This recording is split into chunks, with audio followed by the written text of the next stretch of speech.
আসসালামু আলাইকুম। Sports science বিডির নতুন ভিডিওতে সবাইকে স্বাগত জানাচ্ছি। আমাদের আজকের ভিডিও টপিকস ডেইজ প্ল্যান, অর্থাৎ আপনার এক সপ্তাহের যে প্ল্যানগুলো আছে কিভাবে হবে তার একটি ডামি অর্থাৎ স্যাম্পল। আমরা খুব সহজভাবে বোঝাতে পারি। আমরা যখন স্কুলে পড়তাম আমাদের একটা রুটিন ছিল, ক্লাস রুটিন, কবে কোন ক্লাস হবে, কোন বারে কী ক্লাস হবে, এই যে সিস্টেমটা ছিল সেটি হচ্ছে ডে প্ল্যান। খুব সহজভাবে আমরা দেখে নিই একটি স্যাম্পল কীভাবে আপনি আপনার ট্রেনিংগুলোকে সাজাবেন এক সপ্তাহের জন্য। চলুন তবে দেখে নেওয়া যাক।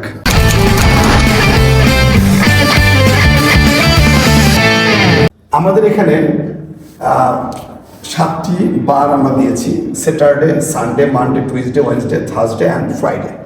এই 7 দিনে আমাদের কীভাবে ট্রেনিংটা হবে তার একটি স্যাম্পল এখানে দেখানো হয়েছে। এটি স্বতঃসিদ্ধ না, আপনাদেরকে একটি স্যাম্পল দেখাচ্ছি। আপনি আপনার গেম অনুযায়ী এটাকে তৈরি করে নেবেন। আমরা দেখেন মর্নিং সেশন রেখেছি, আফটারনুন সেশন রেখেছি। মর্নিং সেশনগুলোকে কীভাবে সাজিয়েছি, আফটারনুনগুলোকে কীভাবে সাজিয়েছি দেখে নেন। যে আমরা এই ট্রেনিং সেশনের মধ্যে ফোকাস করেছি স্ট্রেংথ, এন্ডুরেন্স, ফ্লেক্সিবিলিটি, এই সবগুলোকে আমরা অর্থাৎ মোটর কম্পোনেন্টগুলোকে নিয়ে কাজ করেছি মর্নিং সেশনে। যেহেতু মর্নিং সেশনে আমরা খুব সময় কম পাই, এই জন্য এই সেশনে আমরা সাধারণত মোটর ফিটনেস কম্পোনেন্ট নিয়ে আমরা কাজ করব। তবে আমার এখানে আমি 3টি মোটর কম্পোনেন্ট নিয়ে দেখিয়েছি। আপনি চাইলে আপনার প্র্যাকটিসের প্রয়োজন অনুযায়ী মোটর কম্পোনেন্টগুলো সেট করবেন, যে আপনার ট্রেনিংয়ে কোন মোটর কম্পোনেন্টগুলো বেশি কাজ করে সেই অনুযায়ী এটাকে সেট করবেন। আর বিকালে আমরা প্র্যাকটিস সেশন রেখেছি, অর্থাৎ বিকালে আমরা ট্রেনিংগুলোকে রাখার চেষ্টা করছি। চলুন তবে দেখে নেওয়া যাক একটি ডেইজ প্ল্যান, অর্থাৎ 7 দিনের একটি প্রশিক্ষণ পরিকল্পনা। আমরা স্যাটারডেতে সকালে রেখেছি 6:30 থেকে 8টা পর্যন্ত প্র্যাকটিস, আর বিকালে রেখেছি 4টা থেকে 6টা পর্যন্ত। এটি আপনার গেমের ধরন অনুযায়ী আপনি সেট করে নেবেন। যেমন ক্রিকেট দিনব্যাপী খেলা হয়, তো আপনারা চাইলে দুপুরবেলাতে আপনি প্ল্যানটা করতে পারেন। আমরা সাধারণত ম্যাক্সিমাম গেমসকে ফোকাস করে করেছি।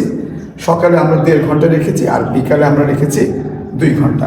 তো আমরা শনিবারে সকালে দেব অ্যাক্টিভ রেস্ট, অর্থাৎ এখানে এসে আপনি একটু প্র্যাকটিস করাতে পারেন, কিন্তু কোনো প্রেশার থাকবে না, বা চাইলে আপনি রেস্টও দিতে পারেন, এরকম একটি পরিস্থিতিতে রাখবেন। আর বিকালে আপনার হবে ওয়ার্মিং আপ। প্রথমেই ওয়ার্মিং আপ, তারপর হচ্ছে বেসিক ট্রেনিং, অর্থাৎ যেহেতু আপনার সপ্তাহের শুরু দিন, সেহেতু আপনি যে কাজটি করবেন, যে বেসিক ট্রেনিংগুলো করাবেন, অর্থাৎ তার যে বেসিক আপনার যে ট্রেনিংয়ের যে বেসিক ফান্ডামেন্টালগুলো আছে সেগুলো ওই দিন কাজ করবেন, এবং শেষে একটা কুলিং ডাউন করবেন। এখন এই বেসিক ট্রেনিংগুলো কী হবে সেটি কিন্তু গেম অনুযায়ী আলাদা আলাদাভাবে দেখানো যায়, কিন্তু আমরা যেহেতু ডেইজ প্ল্যান দেখাচ্ছি সেই কারণে দেখাচ্ছি না। আমরা কোনো এক সময় basic training, specific training, strength training এগুলো নিয়ে আলাদা আলাদা প্রোগ্রাম নিয়ে আসবো, সেটি আরও পরে। কিন্তু আপনাদেরকে আমি ডে প্ল্যান শেখাচ্ছি, সেখানে বেসিক ট্রেনিংগুলো আপনার গেমের ধরন অনুযায়ী ফান্ডামেন্টাল যেগুলো দরকার হয় সেই জিনিসগুলো আপনি প্রথম দিন শেখাবেন, এবং শেষে একটা কুলিং ডাউন রাখবেন। সানডেতে প্রথমে থাকবে ওয়ার্মিং আপ। রবিবারে ওয়ার্মিং আপ থাকবে, জেনারেল এবং স্পেসিফিক থাকবে। ন্যাচারালি আপনি আপনার গেমের কোন মাসেলগুলো বা আপনি কী ট্রেনিং করাবেন সেই ট্রেনিংয়ের বেস করে আপনি ওয়ার্মিং আপ করাবেন। স্পেশাল মানে এরকম না যে আপনার যে গেম সেই গেম, এরকম না। অর্থাৎ আপনি আজকে যে ট্রেনিংগুলো করাবেন তার জন্য কোন কোন মাসেলগুলো ইনভলভ করা প্রয়োজন সেগুলোকে আপনি অ্যাক্টিভ করবেন। এরপরে কন্টিনিউয়াস রানিং মেথড, অর্থাৎ আমি এই জায়গাতে এন্ডুরেন্সের ট্রেনিংটা করাচ্ছি। এন্ডুরেন্স করাচ্ছি আমরা, মানে অর্থাৎ সপ্তাহের শুরুর দিন আমরা এন্ডুরেন্স দিয়ে শুরু করছি, কারণ আমার মানব যন্ত্রটা বন্ধ ছিল। আমরা প্রথমে স্পিড ট্রেনিং বা ওয়েট ট্রেনিং না গিয়ে আমরা চাচ্ছি এন্ডুরেন্স ট্রেনিং, কারণ এন্ডুরেন্স ট্রেনিং করলে বডিটা আস্তে আস্তে রেডি হবে। এবং এন্ডুরেন্স ট্রেনিংটা কীভাবে হবে, কন্টিনিউয়াস রানিং মেথড, অর্থাৎ 30 থেকে 40 মিনিট কন্টিনিউয়াস রানিং করবে। এই রানের মাধ্যমে কোনো ব্রেকিং হবে না, কন্টিনিউয়াস রানিং চলতে থাকবে। এবং লাস্টে রেখেছি স্ট্রেচিং আর কুল ডাউন। আপনি স্ট্রেচিং করে কুল ডাউনে চলে যেতে পারেন, অথবা স্ট্রেচিং দিয়ে শুরু করে কুল ডাউন, অথবা শুধু স্ট্রেচিংও করাতে পারেন। আপনার যেভাবে মনে চাবে আপনি সেভাবে সেট করবেন, কারণ আপনি জানেন আপনার খেলোয়াড়ের জন্য কতটুকু কুলিং ডাউন প্রয়োজন হবে। আমরা বিকাল সেশনে রবিবার রেখেছি warming up general and special.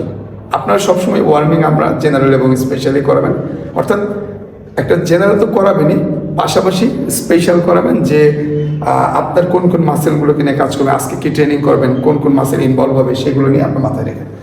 এরপর আমরা স্পেসিফিক স্কিল ট্রেনিং, আপনার গেমের জন্য যে স্পেসিফিক স্কিলগুলো প্রয়োজন হয় একদম আপনার গেমের জন্য, সেই স্কিলগুলোকে নিয়ে ট্রেনিং করবেন।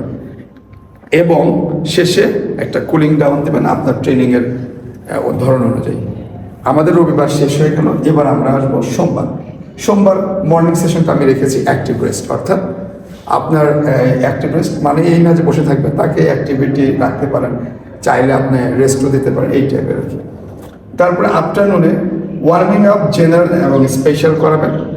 এরপরে আপনি স্ট্রেংথ ট্রেনিং করবেন, যেহেতু মিড পয়েন্টে আছে, আগের দিন আপনি ওয়ার্মিং আপ করিয়েছেন, আপনি এখানে একটা স্ট্রেংথ ট্রেনিং রাখতে পারেন। সেটা হতে পারে medicine ball training, core training, হতে পারে ওয়েট ট্রেনিং, মানে অর্থাৎ any kinds of training, gym ট্রেনিংও হতে পারে। এবং শেষে একটা কুলিং ডাউন করবেন। মনে রাখবেন স্ট্রেচিং যখনই আপনি স্ট্রেংথ ট্রেনিং করবেন, স্ট্রেচিং রাখার চেষ্টা করবেন। স্ট্রেচিং এবং কুল ডাউনটা ভালোভাবে করাতে হবে, কারণ মাসেলের যে প্রবলেমগুলো ছিল, মাসেলের যে আনওয়ান্টেড মুভমেন্টে চলে গেছে, মাসেলের যে প্রবলেমগুলো আছে সেগুলোকে ফিরিয়ে আনার জন্য। আমাদের সোমবার শেষ, এবার আমরা টুইসডে অর্থাৎ মঙ্গলবার সেশনটা আমি স্পিড ট্রেনিং দিয়ে শুরু করতে চাই। যেহেতু আমার ওই দিন এন্ডুরেন্স হয়ে গেছে, এবার আমার স্পিড ট্রেনিং আমি করাবো। এই দিন স্পিড ট্রেনিংয়ে প্রথমে আমরা ওয়ার্মিং আপ খুব ভালো করে নিতে হবে, কারণ স্পিড ট্রেনিংয়ে চোট আসতে পারে। এবং এর আগে আপনাকে ফ্লেক্সিবিলিটি ট্রেনিংও করা নিতে হবে, কারণ স্পিড ট্রেনিংয়ের জন্য গুরুত্বপূর্ণ হচ্ছে ফ্লেক্সিবিলিটি ভালো না হলে আপনার স্পিডটা ভালো আসবে না। সুতরাং স্ট্রেচিং ফ্লেক্সিবিলিটি দিয়ে আপনাকে শুরু করতে হবে। এরপরে আপনি 30 মিটার থেকে 80 মিটার অথবা যে কোনোভাবে সাজাতে পারেন। আপনি 30 মিটারের স্পিন টানাইতে পারেন, যে আমি 30 মিটারে টানাবো 10টা, তারপর 40 মিটার 10টা, অর্থাৎ আপনি বড় থেকে শুরু করবেন। যদি আপনি 50 মিটার দিয়ে সর্বোচ্চ শুরু করেন, তাহলে 50 মিটার দিয়ে হয়তো বা 10টা দিলেন। এরপরে আপনি হয়তো বা 40 মিটার দিয়ে 8টা দিলেন। এরপরে হয়তো বা 30 মিটার দিয়ে আপনি 6টি দিলেন। অর্থাৎ আপনি বড় থেকে ছোটোর দিকে আসবেন এবং শেষেরগুলা খুবই স্পিড পেতে হবে, এবং স্পিডগুলো হবে খুবই মানে ভালো, এবং সর্বোচ্চ স্পিড দেওয়ার ইন্টেন্সিটি হবে সর্বোচ্চ ইন্টেন্সিটি দেওয়ার চেষ্টা করতে হবে। আপনার সকালের কুলিং ডাউন এবং শেষে স্ট্রেচিং এক্সারসাইজ অথবা কুলিং ডাউন দিয়ে আপনি মর্নিং সেশনটা শেষ করবেন। আপনার স্পিড ট্রেনিং শেষ, এবার আপনি বিকালের সেশনে যাবেন। বিকালের সেশনে ওয়ার্মিং আপ জেনারেল স্পেসিফিক, আবার স্পেসিফিক স্কিল ট্রেনিংগুলো করবেন। আর গেমের জন্য স্পেসিফিক কী স্কিলগুলো দরকার সেগুলো ট্রেনিং করবেন, এবং লাস্টে কুলিং ডাউন। আপনার মঙ্গলবার শেষ হয়ে গেল।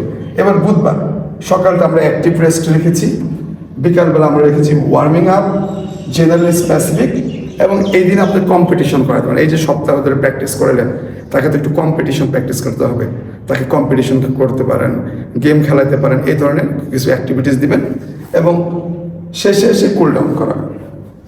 এইভাবে আপনার, এবং এই যে কুল ডাউন আপনি যেহেতু কম্পিটিশন করেছেন, আপনি ইচ্ছা করে শেষের দিকে কোল্ড ট্রেনিংয়ে যেতে পারেন 10 মিনিটসের জন্য, তবে স্ট্রেচিং করাতে পারেন, করায় আপনার এই বুধবারটা আপনি শেষ করে দিলেন। এবার বৃহস্পতিবার সকালে আমরা, যেহেতু বৃহস্পতিবারের পরে আমরা একদিন ব্রেক দিব, সেহেতু এই দিনের ট্রেনিংটা হবে খুবই হাই ইন্টেন্সিটিতে এবং খুবই অ্যাফোর্ডেবল। এবং ওয়ার্মিং আপ জেনারেল এবং স্পেসিফিক এবং স্ট্রেংথ ট্রেনিং হবে সকালে 1.5 ঘন্টার মধ্যে আপনার স্ট্রেংথ ট্রেনিং করবেন, এবং এরপরে স্ট্রেচিং এক্সারসাইজ দিয়ে আপনার মর্নিং সেশনটা শেষ করবেন। এরপরে আফটারনুনে যাব আমরা, ওয়ার্মিং আপ জেনারেল স্পেসিফিক দিয়ে শুরু করবেন। এরপরে আপনি যেহেতু সকালে খুব হেভি ট্রেনিং করেছেন, এখানে একটা রিক্রিয়েশন দিতে পারেন। এরপরে কুল ডাউন, চাইলে এই রিক্রিয়েশনটা মাঝখানে কোনো একটা জায়গাও আপনি সেট করতে পারেন, অর্থাৎ আপনার গেমের ধরন অনুযায়ী আপনি এটাকে সেট করবেন। এবং ফ্রাইডেতে ফুল ডে আমি রেস্ট রাখতেছি, যেহেতু আমরা বাংলাদেশে অবস্থান করছি। বাংলাদেশের শুক্রবার দিন আমাদের ছুটির দিন, এই দিন আমরা রেস্ট রাখবো, সবাইকে রেস্ট দেবো। এইভাবেই আপনি আপনাদের 1 সপ্তাহের রুটিন প্ল্যান করবেন। আমি যেভাবে দিয়েছি যে কখনো স্ট্রেংথ ট্রেনিং, কখনো স্কিল ট্রেনিং, কখনো কোর ট্রেনিং, এগুলো আপনি আপনার গেমের ধরন অনুযায়ী আপনি সেট করে নেবেন। আপনি জানেন আপনার গেমের জন্য কোনটি ভালোভাবে প্রয়োজন হবে। আমি আপনাকে একটি মডেল মাত্র দেখালাম। আর মর্নিং সেশনে সবসময় আপনাকে মাথায় রাখতে হবে, আমরা 5টা মোটর কম্পোনেন্ট নিয়ে কাজ করি: strength, endurance, flexibility, coordinative abilities এবং ফ্লেক্সিবিলিটি। এই 5টি কম্পোনেন্টের মধ্যে আপনার কোন কম্পোনেন্ট বেশি জরুরি সেগুলো এই মর্নিং সেশনে রাখবেন। আর বাকি দুটো কম্পোনেন্ট আপনি এই দিকে বিকালের সেশনে অথবা কোনো এক সময় করিয়ে নেবেন। এইভাবে আপনার গেমকে ডেভেলপ করবেন এবং আস্তে আস্তে আপনার খেলোয়াড়ের মানকে উন্নতির দিকে নিয়ে যাবেন। সুপ্রিয় দর্শক মণ্ডলী, আমাদের অনুষ্ঠান আজকে এখানেই শেষ হলো। আমাদের অনুষ্ঠানকে যদি ভালো লাগে তবে লাইক, কমেন্ট, শেয়ার করুন। এটি বাংলাদেশে একমাত্র স্পোর্টস সায়েন্সের কমপ্লিট একটি চ্যানেল। আমার চ্যানেলটিকে সাবস্ক্রাইব করুন এবং আমাকে অনুপ্রাণিত করুন ভালো ভালো ভিডিও বানানোর জন্য। সবাইকে আবারও শুভেচ্ছা জানিয়ে আজকের অনুষ্ঠান এখানেই শেষ করছি। আসসালামু আলাইকুম।